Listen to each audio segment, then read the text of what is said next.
We have all been waiting to see this finale, and I'm sad to see the series come to an end. The long build of suspense about this episode was... well, let's find out if Doctor Who's Season 1, Empire of Death, was even worth the wait. Just as we always start these reviews, here's the synopsis. The Doctor is lost, his ageless enemy reigns supreme, and a shadow has fallen over creation. Nothing can stop the devastation, except, perhaps, one woman. It just sounds like the stakes are high and a lot is riding on this one woman from the synopsis. But was it as good as I'd hoped? Or as good as the writer RTD had teased? Was I left screaming? Before we go any further, I would ask you to subscribe if you love Doctor Who and Doctor Who content. This channel is all about Who and has some great stuff coming and already has some great stuff already on the channel. Thank you, and on to the review. This one is going to be a big review. We have 10 minutes longer of an episode and a whole lot to get through. Some callbacks to the legend of Ruby Sunday, some brilliant moments, and some not so brilliant. But let's get on to it. Empire of Death was written by showrunner Russell T Davies, like much of the season bar 2 episodes out of 9. And we see the return of the director Jamie Donoghue, who also directed the 2023 Doctor Who Children in Need minisode Destination Scarrow and The Legend of Ruby Sunday, with Donoghue having some great other titles under his director's belt such as The Last Kingdom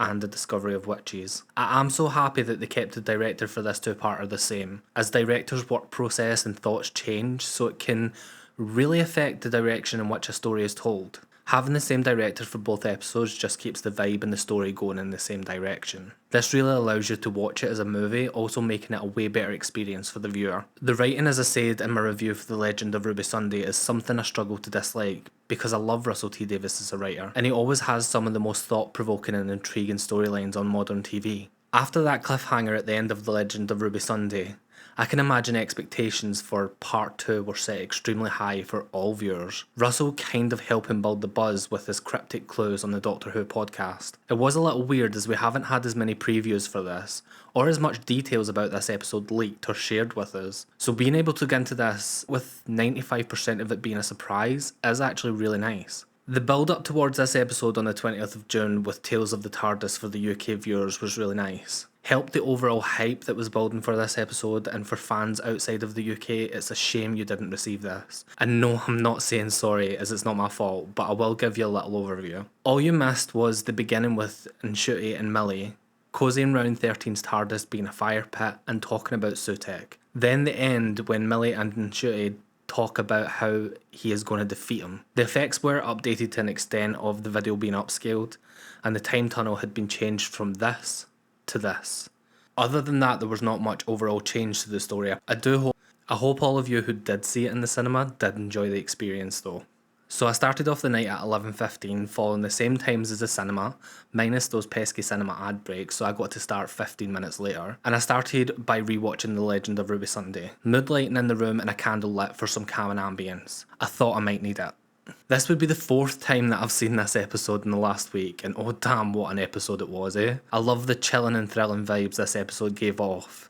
But if you want to know more, you can find the review on my channel for that, or switch over to the double review video for both episodes. We dive straight in where we left off with Sutekh about to cause all hell to break loose on the universe. The dust of death is released by Susan, and starts destroying everyone in its path. Jumping to Kate shouting open fire as we all wanted from the ending of the last episode, but we got it here. Alas, the shots do nothing, and the bullets are turned to dust, allowing Harriet to release the wave of dust of death on unit. Stakes are so high as Mel and the Doctor race away from the massive dust cloud as we see everything being destroyed. This shot was amazing.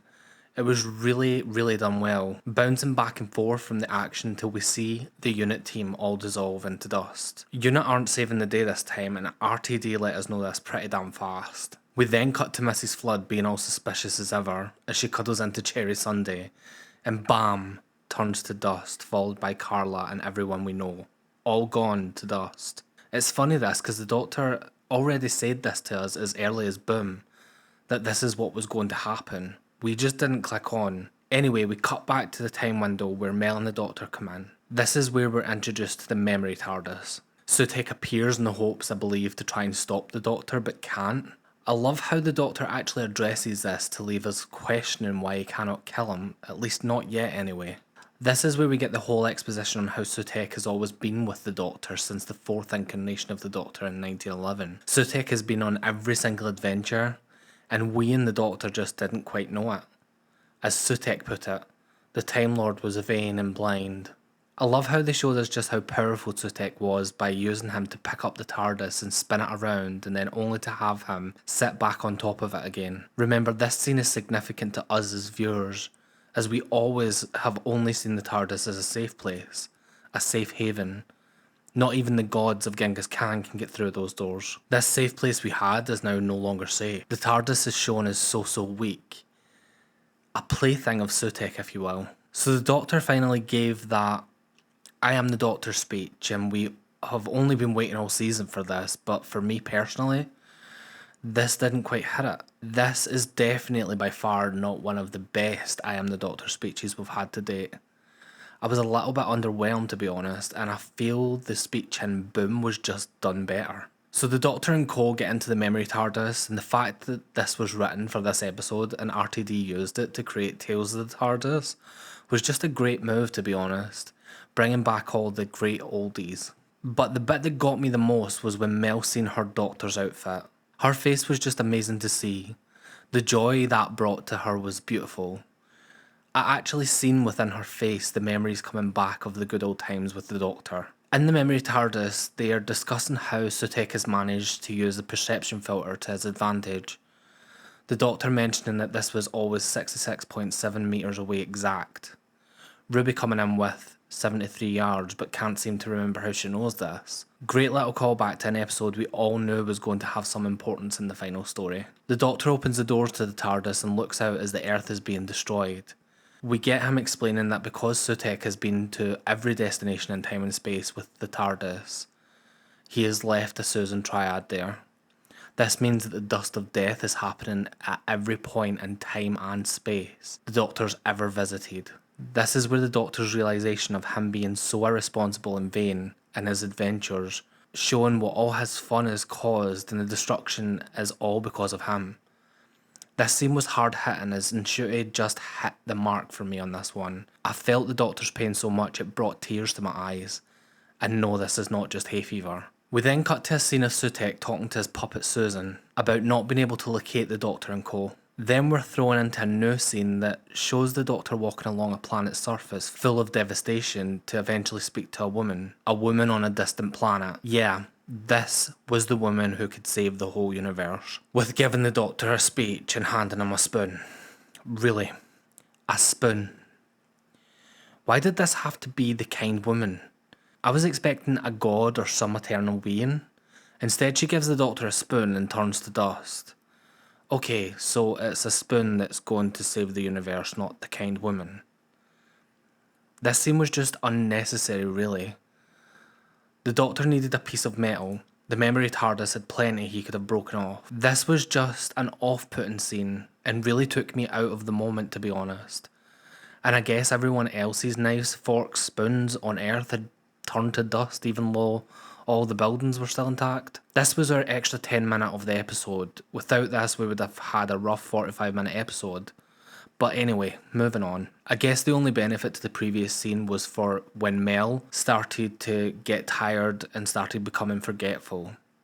This gives us the impression that she is also starting to lose her memory and eventually will turn to dust. During this going on with Mel, Ruby's memories start coming back through the time window onto the screen. Mel continues to hear voices from Sutekh and the connection between him and her gets stronger. Memories from Ruby's 73 yards and Roger Ap William pop up.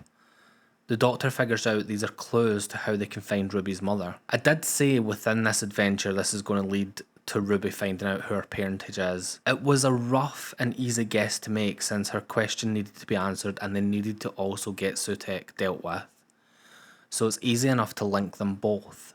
So because of Roger making it so that everyone has to have DNA tests done for some unknown reason in the future of 2046, this means that Ruby's mum would also have been required to have this done, so this allows them to get the information of Ruby's mum from 2046. During this whole mini adventure, Mel is converted into a puppet and she just looks creepy as hell.